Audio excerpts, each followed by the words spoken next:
Welcome everyone to the San Fernando Valley Climate Reality chapter. It is a busy night, what with the elections and all.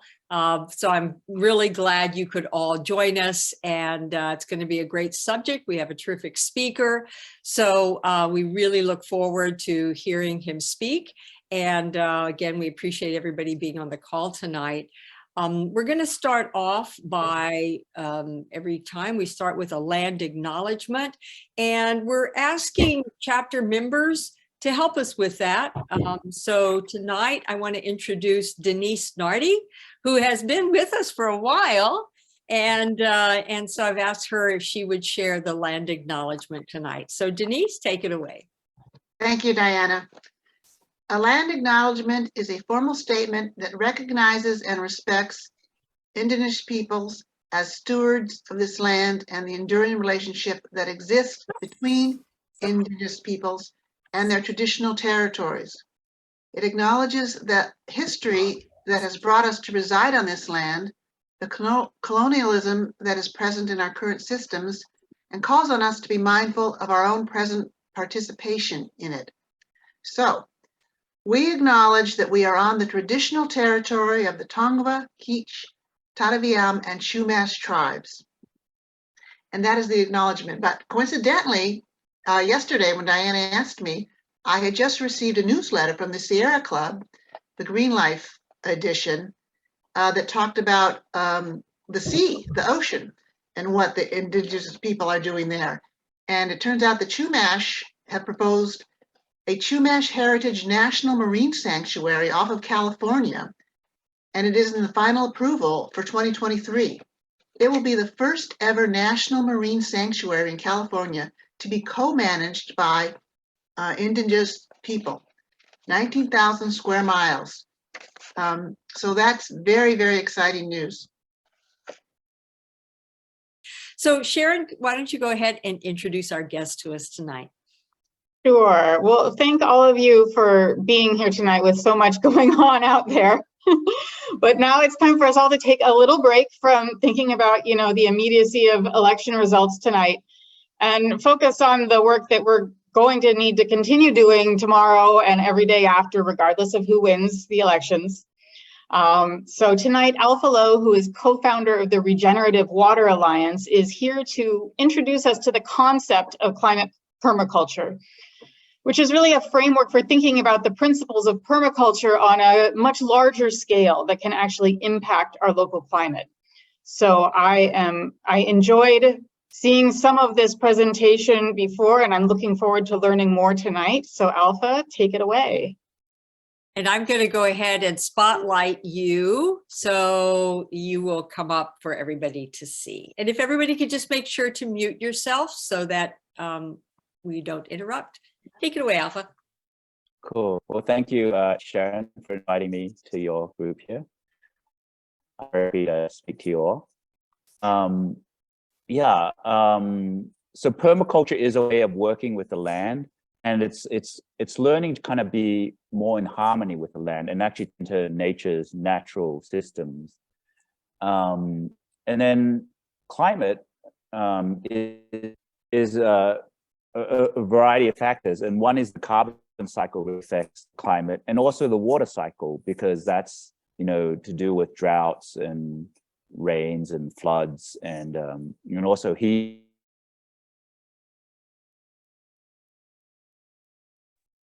Alpha, we lost you but the for way a second. I know you said you might have a little trouble with your Wi-Fi. We lost you for just a second. If you could repeat what you just said. Okay, yeah, I'm sorry. Yeah. So the climate is to do with the carbon cycle and the water cycle, and the water cycle is really important because it affects the droughts and the floods and the hurricanes, and it also affects fires, and also it relates to heat, because a lot of our land evapotranspires water, it's like sweating. It cools off the land, and so. And the way we tend the land actually has quite an impact on the water cycle and also on the carbon cycle. And so the way we tend the land with permaculture can have an effect on the whole droughts, fires, heat waves. And so it actually has an impact on the climate. and it's not nearly given enough attention. So so yeah, so let me start my slideshow here.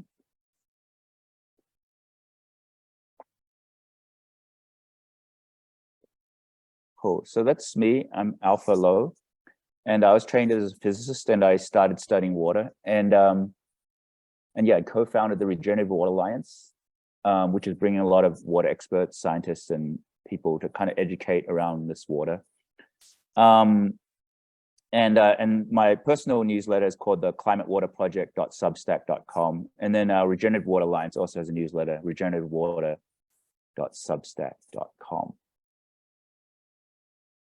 So so there's an interesting thing, like that drought, fire, and flood are actually, there's actually a relationship around these, and there's actually a drought, fire, flood cycle. So as our lands dry up and as the rains decrease, we actually have droughts, and so that dries up the vegetation, which often leads to more fires, and the fires actually very intense fires can actually create this intense hydrophobic thing on the soil, so the soil can't absorb the waters as much, so you get bigger floods.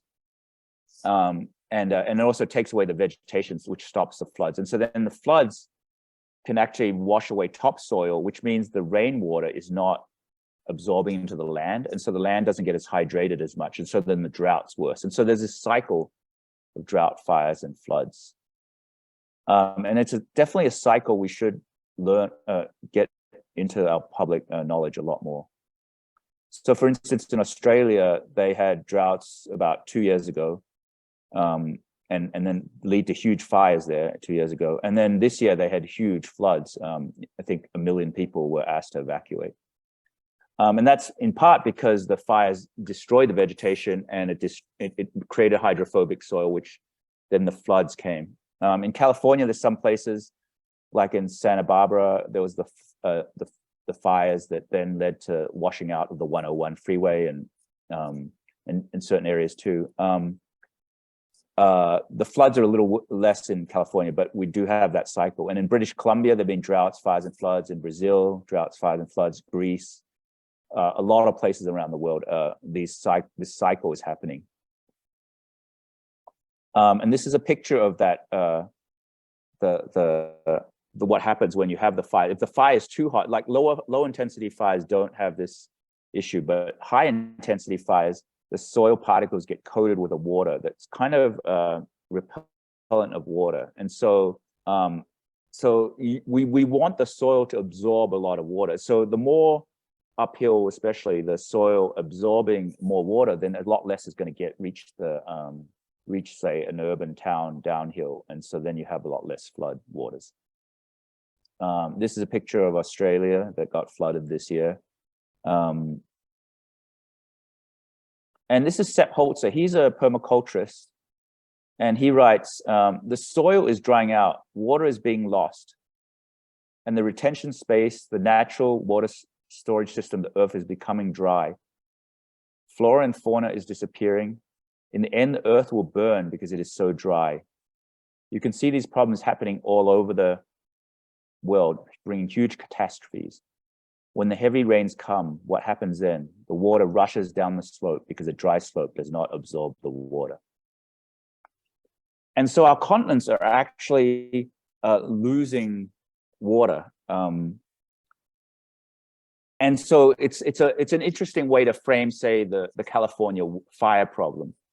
Because you can kind of see it from a more microscopic thing that, okay, so there's brush and there's, someone maybe lit a match, or there's huge winds, but there's also this more macroscopic picture equation that if you have less water on the land, then naturally there's going to be a lot more fires.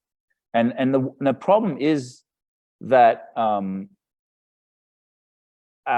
like it used to be before we had all these developments, a lot more of the water was retained in the landscape. We had a lot more wetlands, and LA, say, would absorb the water into the land, but now it all just rushes out through the storm drains. And also the tile drainages in the farms in the Central Valley, there's a lot of farms that just wash the water out to the ocean. So that's part of the reason why California is drying up.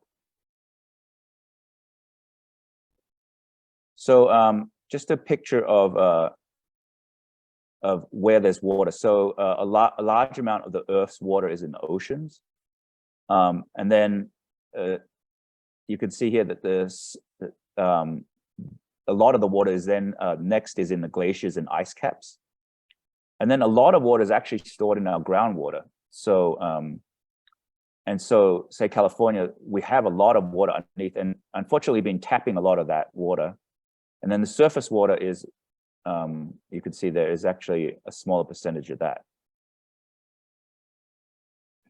Here's a picture of the water cycle.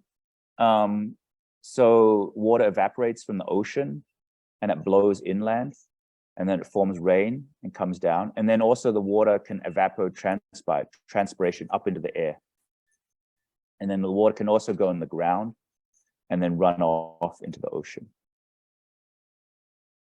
So there's two cycles of water. There's this large water cycle where the water goes in from the ocean and it blows inland and then runs all the way back out to the ocean.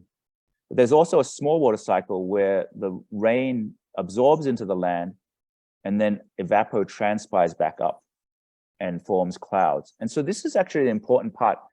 And sometimes we tend to think that all our rain just comes from the ocean, but actually a significant percentage actually comes from the evapotranspiration. And so you add up the two, the water evapotranspiring from the land with the water blowing in from the ocean, and that creates the rain. But unfortunately, what we've been doing is destroying this short water cycle. So, so we're absorbing less water into the land, and so that means less water evapotranspiring. And so that's why there's been a decrease. And various scientists have looked at this. Milan was one of the key scientists. He was a meteorologist. Spain was losing its rain, and the Spanish government asked Milan to look into why Spain was losing its rain. And he found that because they were paving over nature and destroying the soil, it meant rainwater was not absorbing into the soil, which meant less water was evapotranspiring. And so that's why Spain was losing its rain. And it's quite possibly happening in California too, as we pave over a lot of California's land, destroy the soil, lose vegetation. So this is just a map, a basic diagram, just to give you an idea of how much of our water comes from each. So these are huge units, but if the units is 40 of this large unit of water vapor that's forming rain is about 40, the amount of evapotranspiration is about 70. So there's actually more component of our rain is from evapotranspiration than from the ocean. And then water is also constantly flowing through our groundwater. So it's seeping in, and because it's hidden, a lot of people don't realize its importance, but California actually uses 4 from the groundwater. And so it's a really key part of our water system.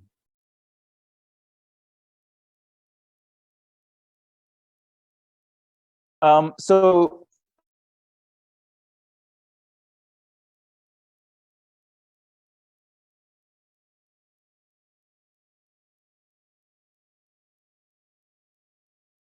Looks like we may have lost Alpha. He said he I'm was. back. Oh, you I'm there? back. Okay, great. I'm sorry. Just lost your screen.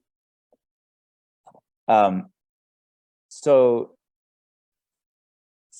I'm going to talk a little bit about stuff you could do on the land, and this is a permaculture guy, Jeff Lawton. So he was looking at what happened in the Sonoran Desert in Arizona. So there's a lot of dry land, but in the early 19th century, 20th century, the civilian corps actually dug a lot of swales. So swales are a common term in permaculture. You dig a ditch, which then can kind of collect the rain, and so it's also called earthworks. And when it does this, it actually absorbs a lot more of the rain into the land, and it actually can have a big impact on the amount of vegetation that grows. And so so this is in the early 20th century where they were constructing these swales. And so this is in the same desert. So around it, it's all kind of dry, but where these swales guide the rainwater into the land, you can see how lush it is. And so even without increasing any rainwater or any mechanical infiltration system, no piping of water from anywhere else, you can see the difference that can make to the land.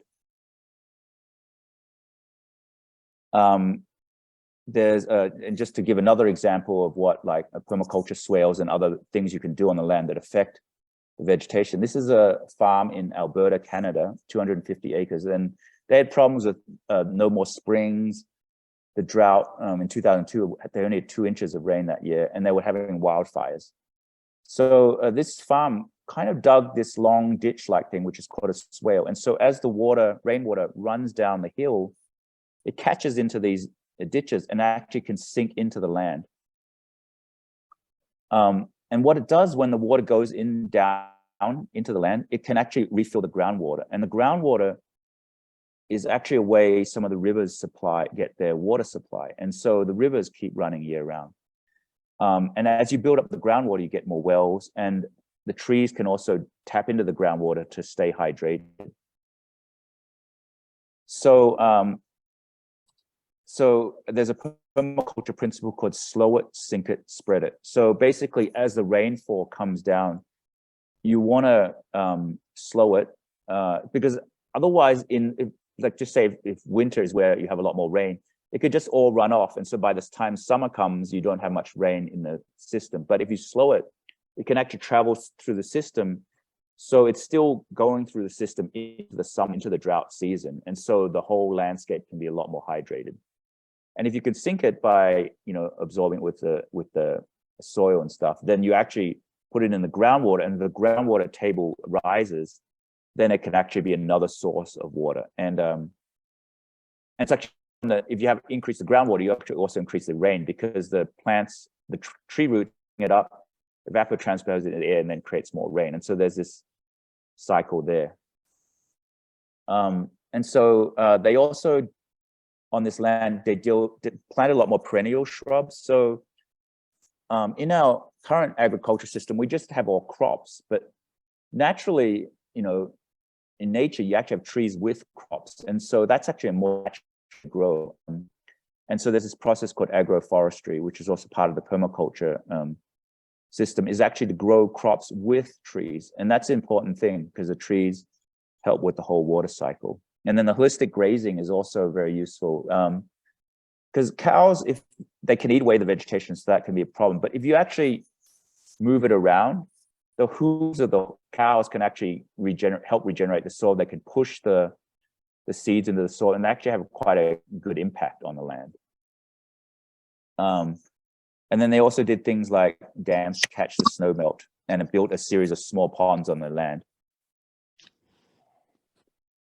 And so as a result, when there was a drought in 2015, they had land enough on the land for the water for the droughts. Their wetlands and little ponds on the thing were able to absorb the floods. And the neighboring farms also realized that their wells had been recharged.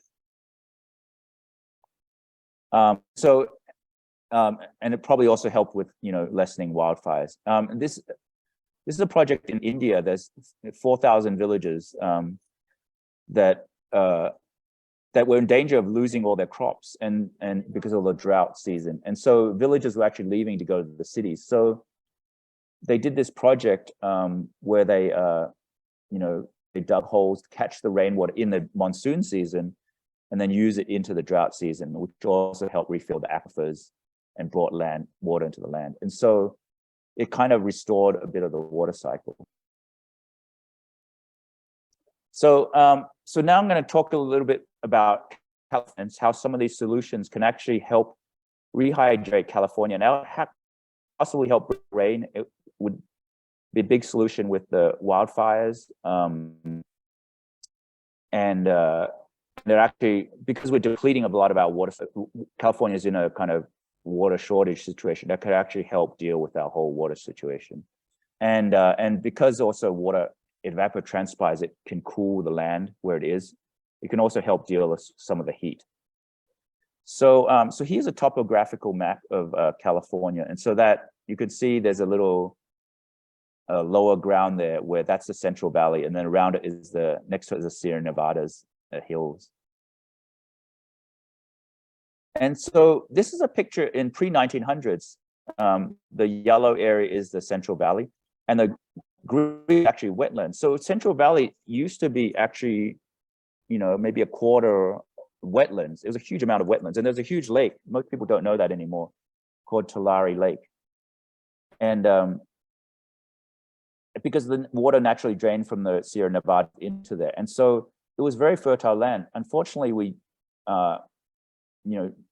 drained a lot of the land to create farmland. And so now we don't have those wetlands. And LA too used to have a lot of wetlands. So this is a picture of LA with Baldwin Hill. So the green dark green is freshwater marshes. The medium green is wet meadows. And you can actually see that, there's quite a bit of wetlands in LA. And like the groundwater was just the surface. So if you dug a hole, the water would just shoot out by itself. And there's also rivers, like Beverly Hills was the intersection of rivers. And so all the water drained from the mountains, it actually could keep LA wet. So we're not actually that much of a desert. It could actually, we can return it so that we have a lot more wetlands and rivers in LA. There are some projects underway to recreate some wetlands and rivers restoration in LA now. And this is actually a picture in LA. I think this is in the Road Drive area.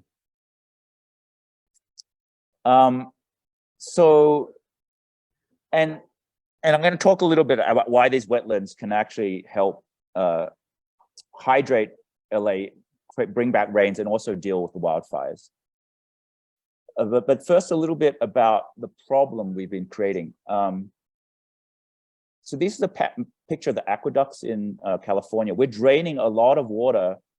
The red is the aqueduct. You can see that LA gets its water both from the Owens River region, which is on the east side of the Sierra Nevadas, and also from the northern part of California. So we're draining a lot of water, and that's having a big impact because that means there's a lot less wetlands, less rivers. The landscape is less hydrated there. This is Owens River Valley, so on the east side of the Sierra Nevadas. And so there should be a lot more riparian vegetation and rivers there, but we've drained it all. And Owens Lake was drained, and now they're trying to replenish it a little bit. We have 430 million gallons of water daily from LA that comes from Sierra Nevada and Owens Valley. And this is a problem because this is a map of wildfires in California. And you could see the Diablo wind. So there's these huge winds that come in, hot, dry winds that come from the Great Basin in Nevada, and they blow across the Sierra Nevada. And then there's also the Santa Anas. But if we've depleted some of the water on the eastern side of the Sierra Nevadas by draining it all to LA and San Diego, then there's a lot less water. And so the winds get a lot more dry. And so that hot, dry winds is actually part of what's causing these wildfires. And then they blow across Central Valley, but we've drained all the wetlands there. Those wetlands, if you have that much wetlands, like a quarter there of Central Valley is wetlands as it used to be, that's a lot of humidity going into the air. And then the winds are not going to be humidified. And so then you also have a lot less fires on the, as it blows westward. And then if the whole, larger LA area had a lot more wetlands and rivers, then there's also going to be less wildfires because of the humidifying effect. And as far as I can know, very few people are talking about this. And so this is a kind of a key thing to think about. And the other thing, I talked about the small water cycle before. So as the water evapotranspires from the wetlands in the Central Valley, and if LA was more wetlands again, that water evapotranspiration would blow into the mountains, and then it form rain, and then it kind of forms this kind of cycle. And so you keep a lot more water in the system. Unfortunately, what happens in our farm system and LA is that we then just drain all that water out to the ocean. And so we're not keeping that cycle. And so we're just funneling all the water out of California. And it's creating more drought. And so riparian areas can and have stopped fires in California. And so river restoration is important. And, we have we do have a lot of rivers in California. Some of them, unfortunately, have been dried out as we divert water to Southern California from them.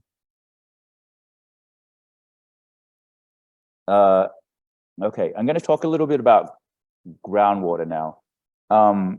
This is a picture in 1925. That's where Central Valley was. And then because you deplete the groundwater, the bedrock can't stabilize itself because it used to have a lot of groundwater holding it up. So it collapses. And so by the 1977, you can see how much Central Valley has collapsed. And it's collapsed even more by now, 2022. This is quite a big problem. And, you know, we've just been pumping all that groundwater out. And this is just kind of a graph of how we've been pumping it out. And really the blue areas in the Central Valley is where the rainfall and snowmelt coming down should be recharging all the groundwater. And then if we do have a lot of groundwater, there's something called hydraulic redistribution, where the mycelium and true roots bring up that water and they hydrate the whole landscape. So it can keep the landscape hydrated into the summertime. Unfortunately, we don't have this effect as much. And so our landscapes are much drier. And so again, that's a cause of the wildfires. And so groundwater quenches wildfires is a slogan I came up with. And that's another approach that we should focus. I think like wetlands, I said wetlands whittle wildfires because they humidify, because with wet winds. And then groundwater is also quenching wildfires by bringing up that water. And so how do we keep more water in the landscape? Well, in the Central Valley, the problem is modern industrial agriculture. And if we could switch back to regenerative agriculture, we'd be able to keep a lot more of that water in the land. Because modern industrial agriculture has less organic matter, and so we cannot absorb as much rain.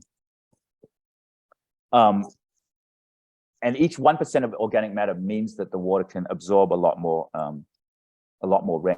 And we also, some of the places use tile drainage. They just drain away that water. Cropping, tilling, pesticides, synthetic fertilizers, or these all lessen the quality of our soil. So this is where regenerative agriculture and permaculture come into play. You don't till, you won't destroy a lot of the mycelia in the land. And that mycelia is really useful for actually holding the structure of the soil to absorb the rainwater. Polycropping, where you grow multiple plants, don't use pesticides, because pesticides, I mean, insects are a really important part of the ecosystem. They're actually constantly creating our soil by decomposing carbon, more complex carbon molecules.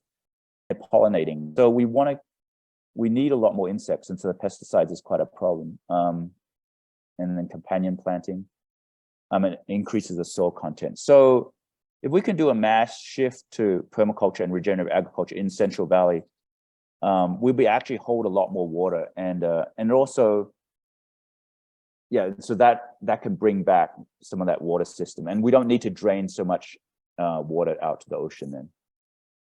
This is a picture of a flower. So that's, the flower is kind of a picture of what industrial agriculture does. When you pour the water in, it doesn't get absorbed, but if it has a lot more structure, then it's like pouring water into that bread. It will absorb a lot more of the water, because that, there'll be mycelial strands and bacteria holding it all together. This is Walter Jenny. He talks a lot about this water source. So each of these circles is like a dirt particle. And then the bacteria is that little squiggly line. And so they actually create these air pores in the soil, which then means that the rainwater can go and absorb a lot more into the soil. And this is just a picture of all the different microbes in the soil that can actually create the space in the soil to hold more water. And we need a lot of this microdiversity, these smaller things, from the nematodes to the arthropods, and all those insects that creates the health of the soil. And then also leads to a lot more larger animals, because the birds eat on them, and then other larger animals feed on these. So we need the healthy soil that generates all the way up the ecosystem. And those larger animals also then create, more better soil. One possible way to bring back wetlands in Central Valley is like in Spain, they created these wetlands where the farms were to raise fish, and that brought back a lot more bird life and restored a lot of the wildlife. And so that could be one way farms could make money by having more wetlands. And the other thing is rainwater can actually provide half of this water. We don't need to be funneling so much water from, you know, Colorado River, from Owen Valley, and from Northern California, because we have enough rain for that. So one of the solutions to do this, it's called a sponge city. In China, they started doing this sponge city concept all over to deal with floods, but also can deal with droughts. So sponge city is like turning a city with wetlands, rivers, rain gardens, gray waters, road bioswales, green roofs, permeable pavement, stormwater recycling, depaving, mini forests. So if we could do all this, a lot more of that rainwater will get absorbed into the land. There is a big billion-dollar, I think, no, not billion, like multi-million-dollar project in Burbank to create a wetlands park there that funnels a lot of the stormwater that then will get filtered into the aquifers below LA and then brought up by wells to feed LA back with that water. And so I think there's multiple of these projects underway. And so as we do this, LA would be able to provide its own water instead of having to funnel the water elsewhere. This is Magic Johnson Park. So they're taking in storm water. It's in, I think in the southern part of LA. And so then send it into wetlands. So these things are happening in LA. We just need to accelerate a lot more. Yeah, so let's see. So, yeah. So I just kind of give you the basic equation. So we're basically destroying our wetlands and funneling water out of parts of California that need it. That's creating less rain there, and it's creating more wildfires. And the way to stop that is that we need to be able to provide water for Southern California by itself. And the way Southern California can do that is by recycling its rainwater and creating these sponge cities. And the other way to do it is if Central Valley's farms become more regenerative, then they're much more water efficient. And if they can switch to permaculture methods. And so that's the basic equation to kind of redo California's system. And also, California actually gets a lot of water for its vegetation from fog too, as it blows inland. And we've destroyed a third of our fog. And so if we green the coastal cities, then the temperatures will be lower and the fog will actually go further inland and also hydrate a lot more of the land there. So that's another part of the equation. So that's just the general larger equation. And yeah, I think that's where I'll get to for now. And one of the hashtags that we're trying to spread is called slow water, because slowing the water through better soil, through swales, gets the water into the landscape. And so that's a key thing of this slow. And hop it is where the moisture hops inland, and then lifting is where the trees lift up that water inland from the groundwater. And so I extended the slow it, sink it, spread it to add hop it and lift it. So those are kind of a summary of here. And yeah, and again, this is my Substack and my Patreon if you want to contribute to help me do a lot more of this research. And you can also subscribe financially if you want to my. It's also free if you want to help some of my work. This is the Regenerative Water Alliance. So yeah, I'll stop there for questions. Thank you very much. Boy, feel free if you want or have that information, then copy and paste that into the chat, or maybe I can have somebody on our team do that for you while you speak. I'm just going to go ahead and open the chat back up to everyone. So what we'd like to do, we do have a few questions we would like to pose to get started, but if you have a question that you would like to pose, please put that question in the chat and we will pose it or elevate it. And in the meantime, I think Sharon might have a question. Sharon, do you have a question that you'd like to kick off with? Sure, I can start. Well, I was out there driving around today and watching, flooded streets and water rushing down gutters. I guess my question is, what does a healthy street look like? How do we modify the existing streets so that they're absorbing rather than, flooding the way that they were this afternoon? Yeah, so Brad Lancaster created something called curb cuts. So basically you just put a little cut in the curb and then it just a lot of that water flows into the trees and helps water them naturally. And so that's one thing we could do. And then also some cities around the world, they put little bioswales. So basically there's an indentation from the roadside, so the water overflows from the road into the the vegetation strip next to it. So that's two things you can do. And yeah, we want to switch away from this storm drainage system too. We want to switch from the drainage to the retain age, as Brock Dolman puts it.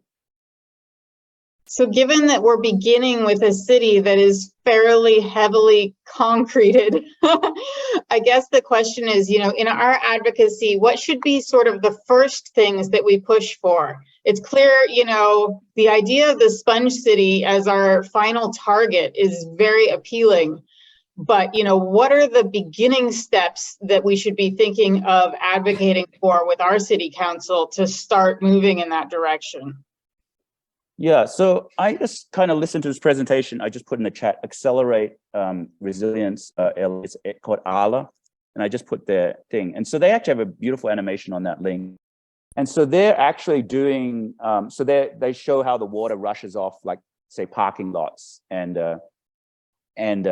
so you could just putting a little bit of trees and greenery, even if it's a little bit, will actually absorb a lot of the rainwater as it flows off parking lots. And so they've created a structure where you can start doing projects in LA around absorbing some of this rainwater. So and maybe you could contact them. And so they were helping with that Magic Johnson park I was talking about, funneling the stormwater. And yeah, so, and I think there's a couple other groups in LA doing this work.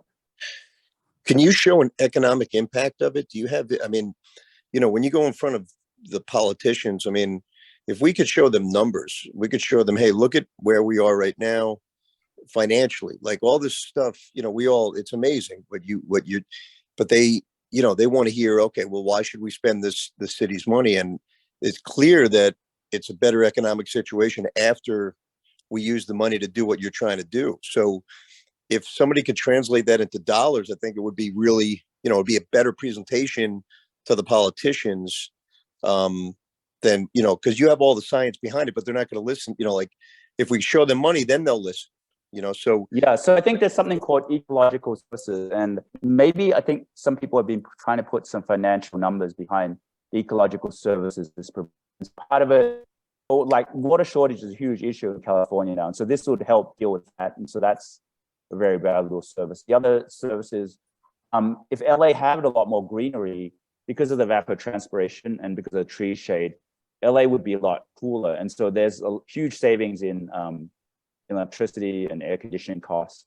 And also, I think something huge, like 20% of California's electricity is to do with pumping that water from Northern California and Colorado River to Southern California, which is a huge amount. And, that's burning carbon to pump that. So that's creating more climate change. So if you just save 20% of that water, energy, that's a huge savings. And then wildfire costs billions of dollars. And, and PGA, I think, is shelling out huge amounts of insurance money. So anyway, there's a lot of money that actually wildfire money all over the place right now. So if we say, hey, this is like wetlands and river restoration and greenery is actually really a real plan, to the deeper plan, because you can kind of do temporary things like fuel reduction and thinning trees and stuff. That's not necessarily so good in the larger picture. And so the larger picture is really, we've got to rehydrate the continent. Right. And that actually deals with the actual more rain back into the Midwest, because the rain moisture hops inland. And so there's a lot of, when there was a Midwest drought, that caused lots of farmland costs, huge agricultural losses. So there's huge costs there too. Anyway, it's probably, and then, on the east, a lot of this work can deal with flood damage, because there's like, if you regreen the floodplains and decentralize flood buffers, and there's lots of things to do with taking down levees, but instead using decentralized wetlands as the flood buffer. Because there's a place in Florida that didn't get flooded during the whole Hurricane Ian because they had these wetlands and they use these strategies. And so, of course, there's billions of dollars saved when there's huge floods. Alpha, what is tile drainage? You mentioned that in the slides, and I wasn't clear what that was. Can you? Yeah, this is it's a huge problem of industrial farming, is that because you need just the right amount of water in the soil, they put these pipes underneath the soil. And so as soon as it gets a little too much water, it just drains out the water from the soil. So it doesn't even keep the water in the land. And it just funnels it to the rivers and then goes to the ocean. Got it. Thank you. Does anybody have a question? I know, Melanie, there were so many things that you mentioned, Alpha, that I recognize because of the work we're doing in the Sepulveda Basin. As you can imagine, this is 8 miles of the Los Angeles River. And part of what we want to see happen there is to restore the river to a natural flow. And you really explained the process really well, which I can just imagine the Sepulveda Basin being, the Sepulveda Basin is 2,000 acres. You mentioned the Magic Johnson area, which was 45 acres. The basin is 2,000 acres of federally owned land. And, we've been talking to, or Melanie has spoken to the U.S. Army Corps of Engineers and a program they have called Engineering with Nature, which the project fits really well into. But it seems like such a great benefit to do the things that you mentioned. It just seems so logical. That's part of what we're trying to advocate for in that area. So I don't know, you're welcome to speak up, Melanie, if you're still on the call too. I'm here. Yeah, I see. You have anything? Yeah, I'm what we're doing in Sepulveda Basin with floodplain reclamation and landform grading and engineering with nature. And yeah, this is the work we've been doing for more than a decade, specifically with the urban acupuncture on individual parcels of land and unpaving LA and landform grading, and all of that is everything we've been doing for a long time, and tying that together throughout the region to neighborhood scale projects and regional scale projects like Sepulveda Basin. Just going to mention it's, a lot of this is talked about in on the water side in Erica Geis's new book called Water Always Wins. If you all haven't come across that, she really covers how indigenous cultures have been working from these exact principles all over the world for millennia, and she sort of covers places all over the globe that are resurrecting these practices with respect to water management. It's a wonderful book. If you haven't read it, recommend. But yeah, thank you. This is great. Yeah. Thank you for your hard work, because I know it's a lot of work to kind of do this work in the Sepulveda Basin, like a lot of meetings and pushing through policy changes. And yeah, it's hard work and also, so needed. So thank you for that work. Alpha, we're gonna share the resolution with you, and we're gonna hit you up to see if you'll be interested or willing to sign on to our resolution as a scientist, to be able to say, yeah, this is something that needs to happen. So we'll do a follow-up. I noticed in the chat someone asked whether or not we might be able to get a copy of your slideshow. Maybe we can follow up offline with you about that. Maybe we can get a PDF or something of that information. Yeah. Well, you recorded it, right? Yes. Oh, yes. So maybe we could just do that. Because I know you were selecting slides, so that's what we'll do. We'll just point people to the recording. Okay. And I just wanted to point out, Erica Geis, so the slow water hashtag, she came up with the idea of a slow water thing. And I think if you just Google her, she has some slowwater.world, I think is her thing. And I'm actually going to record a podcast with her on my climate water project next week, I think. And if you want to see her talk, she's actually driving down to Santa Barbara on the 16th. I'm not sure where the information is, but if you guys want to drive out to Santa Barbara, you can hear her talk. And yeah, she's amazing. Yeah, great. Excellent. Does anyone have any questions? Feel free to raise your hand if you do, or a follow-up to something that we've already asked Alpha.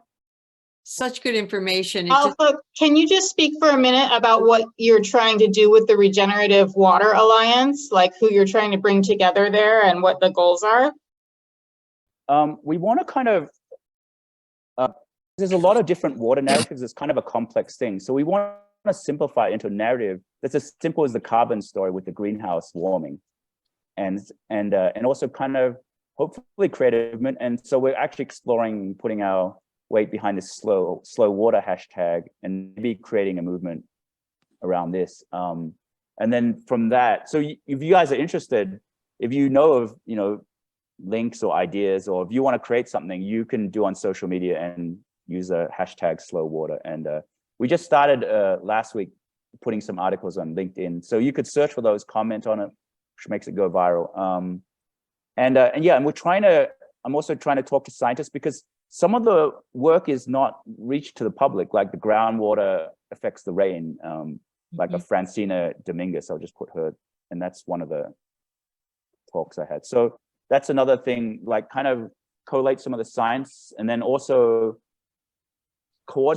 figure out how we coordinate these projects on the land that work. Basically trying to build a connection from the science to the water experts to the land thing, or the permaculture. And so, yeah, and maybe also infiltrate the permaculture movement with a climate permaculture meme of what you can do at a permacultural level to shift, the drought cycle. Who would make the decisions to do this now? Like, I mean, we would talk to like the city council, the mayor, like who's making the, because it sounds like, you're really talking from a scientific level that, this is how we should be shifting our agriculture, so shouldn't the farmers know? They're the, this is the smartest way to do this, and we're creating value out of something that's turning, we're flipping a negative into a positive. Who can we talk to? Well, there's a couple of things. Decentralized water movement, which means that it can't be all top down. So we need to work bottom up, and part of it is at the local town scale. And so you can actually attend your just town hall meetings or whatever. And if you create a water council group, they'll actually listen to you and make recommendations. And then you can bring in, say, a permaculture water expert or something, and you can actually make changes. So I know Elizabeth Dowdy, who also interviewed on the podcast, she was just an average citizen who went to city council meetings, and she brought some hippie permaculturists called Brock Dolman to meet the Stanford engineers, who then realized you could do gray water. And they actually changed the California laws to actually allow for gray water. So she was just one citizen. And then I just talked to a woman today. Her own organization, she's just going around to farmers and educating them, and that's building networks of relationships. So it's not working with the government. She's just talking to farmers and educating them. And so some of them start switching from more industrial agriculture to regenerative agriculture. So yeah, I think it's both. We want to work with government and facilitate it, and you can actually do stuff without the government. Nikki had a question, and I hope you can ask it, Nikki, because it's something I'd like to know as well, since I'm considering things to do in my own backyard. You want to ask that question? You're still muted. Yeah, no, I have a fairly large yard, And I took out lawn 7 or 8 years ago and put in just tree trimmer from a tree trimmer shredding that was in the neighborhood and covered it with several inches of that. And I'm absolutely amazed at how much water that bark holds. So I was curious how much just individual residential lots, how much impact do they have if they did some sort of water catching? Yeah, it's really important. I think, I think, if you could get more of your neighbors to just catch the water, it actually has an impact. As I was saying, water is a decentralized thing, and it all adds up. And one group that Progressive, if you want to contact them, they were in Ojai, and they're doing work in Santa Barbara. I'd actually go all the way to LA and work with landowners there too. So they have a whole series of water toolkits. So you could do gray water systems, rain gardens, all sorts of stuff. You can learn from them how to do it yourself, or you could hire their landscape architects to come and help you on your land. And yeah, it all adds up. And what we really want to do is, I think, kind of create a group in your neighborhood and watershed council, and maybe get 100 neighbors, and you all do stuff. You're going to increase the water table. You're going to absorb more land, water, and you make some shifts to the small water cycle. Great. Thank you for asking that. Terry? Yeah, I guess I just make a comment. I noticed before we lived Nikki, I know the neighborhood is Nikki, and the water flow used to come from the freeway and go through everybody's backyard. And I put in swales, according to a good friend who is all into this natural ideas and solutions, to help slow the water that would come from the freeway through everyone's backyard and have a river practically, in the rainy season, and capture that water with a swale to water my pomegranates. But what I've noticed recently is that all the new developments in our neighborhood, they are only being required by planning to have to move the water from their backyards to the street. So essentially, instead of having the water go from the freeway through people's yards, percolating into the soil, and you weren't allowed to have cement walls or fencing so that the water could still flow. Now it's completely opposite. And they're actually, these big developments are bringing in soil, lifting the back of the properties 5 feet, and they're putting retaining walls on either side, which interferes with this flow of water that would hopefully percolate into the soil. And all they're being required is to move the soil from their backyards to the street, which then gets washed away. And so I think there has to be, follow-up with planning to say that this is a huge mistake, what we have to do for the city. So I think that's something we also have to look into, because I'm astounded that this is happening. Yeah.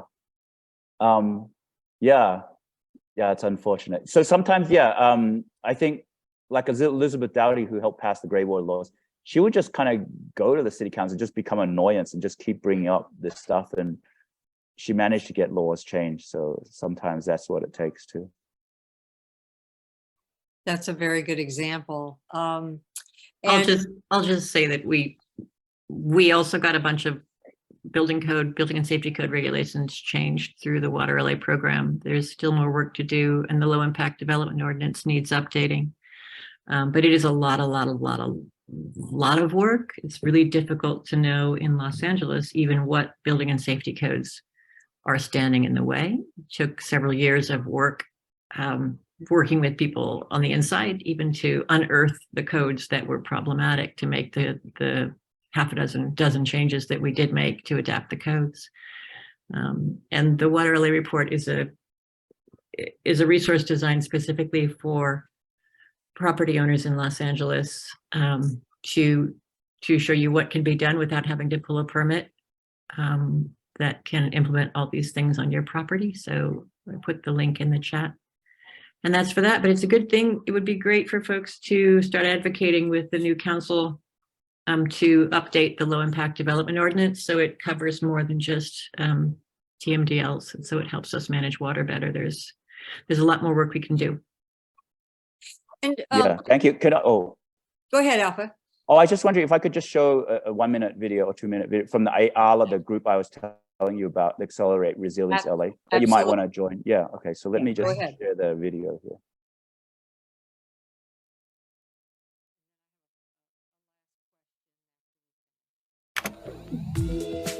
So what are we seeing here? Looks like the inside of some living thing. You could say that. It's actually a map of where water flows on the land. All these rivers, streams, basins, they are keeping us all alive. Ah, okay. There we are. So is this where our water comes from? Well, technically, most of the water LA uses is pumped in from all these other watersheds. Right, because we live in a desert, right? It's actually not. That's a whole nother story. Anyway, all these aqueducts got built to pipe in water from other places.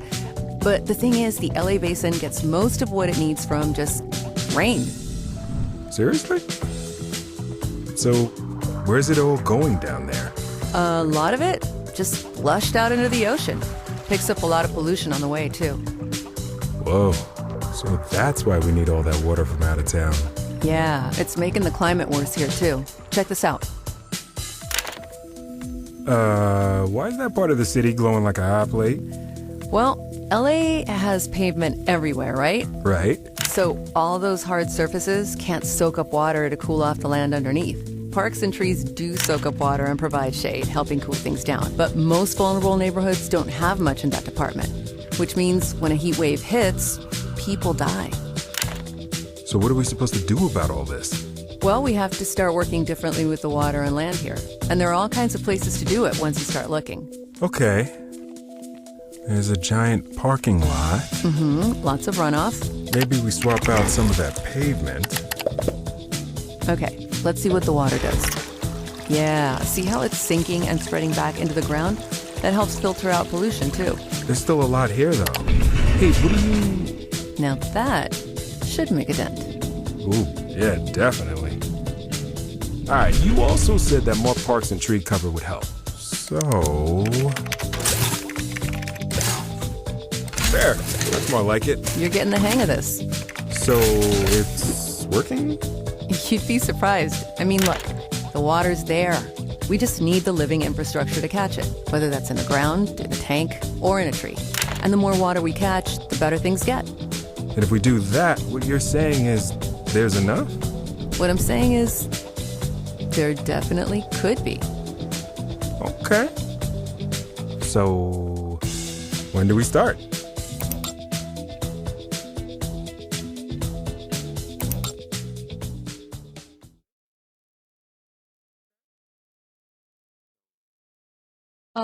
Alpha, who was speaking? Who was the woman that was speaking and talking? I'm not sure. Okay. Okay. Yeah. But the guy who's Andy Lipitsky, he was with Tree People, and then now he's working on this. I don't know if you guys have heard Tree People, but now he's working on this project. Yes. Have. Yeah. So yeah, so if you guys want to work or partner with them, like they might be able to help with some stuff too. So I have one question, and we should probably switch gears to our to wrap up. But we have a very strong legislative committee in our chapter. We get involved with advocating and supporting bills on climate change.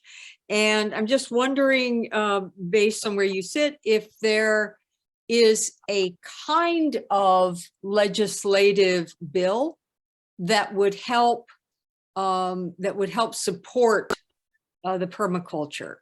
I know you mentioned Elizabeth Dowdy and talked about the gray water, so that could be more of like a local law or ordinance. On the state level, is there anything that would help support this work? And that might be something you want to think about and come back to us on, but we would love, and we're going to have the ear of our assembly member. So, we have the opportunity to bring something to him to say, we would like to see this. Well, one thing would be good was curb cuts. I think it's illegal in LA. People do it anyway. Oh, but there's some people have ways to get it's around not. it. It's not illegal. It's not illegal. Okay. It's not illegal. We created a standard plan through the Water LA program, and the city adopted a standard plan so that you can do curb cuts. Okay, Great. that's great to hear. That Because was part of my the friend work in that we Hollywood did through thought Water they Alliance. couldn't. I thought okay, that's good. And then I think there's Sigma is something. There's something called Sigma, which is the groundwater. So now people have limits of how much groundwater they can take out, and so I think you can work with those laws. Or even apply for grants to increase groundwater. Okay. I'm trying to think of what some policy. Yeah, it escapes me right now, but yeah, there definitely are some policies. I think if you want to look at policies, I think Brock Dolman from Occidental Ecology, I think OAEC, is it .org or something? Yeah, some groups are looking at these policy things. Yeah, there's definitely some laws that we need to pass. I just can't. I'm not too sure what they are. Okay, no worries. And if you think of it, we could always, let us know. So, Alpha, I just want to thank you so much. This is the point in the evening where I invite everybody to unmute and actually voice your appreciation. You may have seen it, seen the thank you to the great presentation in the chat, but thank you very much for being with us tonight. That was really helpful. Thank you for sharing that. And we hope that we can reach out to you and have some follow-up connection as you continue your work and as we continue ours. That would be nice. Yeah, thank you so much for having me. I'll just put my email there. Yeah, I really appreciate having Great. this chance to share with you guys. And he is a poet. I asked him early if you see his email, it's jellyfish poetry. And I said, are you a poet? He said he is. So maybe one day we'll get to hear something that you share. Yeah. Hopefully I'll start writing some water poetry. That'll be my main newsletter. And maybe even I want to do some water raps too. So. Ooh, all right. I like it. All right. Thank you so much, Alpha. We really appreciate your time tonight of all nights. So thank you. Thank you. Thank you. Best to everyone. Have a good night. Thanks for joining the call. Thanks again, Alpha. Really appreciate you. Thank you, Alpha. Awesome. Thank you. Bye. Yes.